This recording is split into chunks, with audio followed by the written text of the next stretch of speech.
By Tendai Mugabe government has ordered players in the petroleum industry to reduce fuel prices with immediate effect to $1.35 per litre for petrol, $1.23 per litre for diesel and $1.17 for paraffin following the reduction in excise duty announced this week. Energy and Power Development Minister Simon Kayumoyo, flanked by his permanent secretary Patson Imbariri and ZESA Holdings Chairperson Herbert Marewa, speaks before a parliamentary thematic committee in Harare yesterday. Picture by Munyeradzi Chamalimba. The Ministry of Finance and Economic Development announced the excise duty reduction, which is expected to have a positive effect on the economy.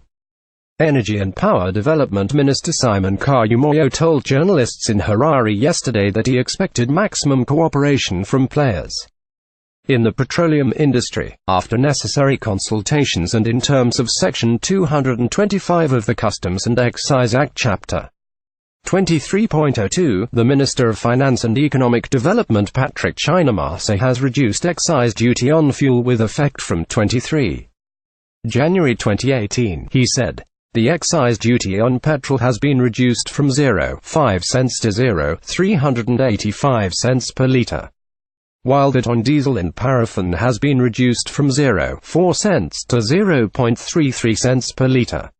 In relation to the allowable maximum pump prices that should be observed by all traders, this means that the fuel prices announced this week by the Zimbabwe Energy Regulatory Authority of $1.40 per litre of petrol, $1.30 of diesel and $1.24 per litre. If paraffin will now come down to $1.35 per litre for petrol, $1.23 per litre for diesel and $1.17 for paraffin with immediate effect. As Minister of Energy and Power Development, I expect and trust that this important decision by government shall be implemented by all concerned parties. I, therefore, expect nothing less than immediate compliance. Minister Kayumoyo said. Energy was crucial to all economic and social activities and service providers across all sectors of the economy. This reduction of excise duty should therefore benefit and stimulate the economy at large, he said. I wish to point out that the reduction of fuel prices will not mean these will remain fixed.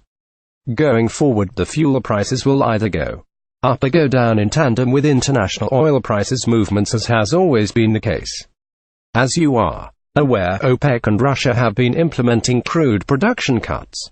These have resulted in continual firming of prices since mid-last year. I am aware that the immediate reduction of excise duty has been taken by consumers to mean an immediate reduction in the pump prices of fuel as well. Obviously, some matters are bound to arise that will require rectification to smoothen the transition from the old prices to the new ones. Minister Kayumoyo said petroleum players affected by this development should approach his ministry for possible remedies. The Herald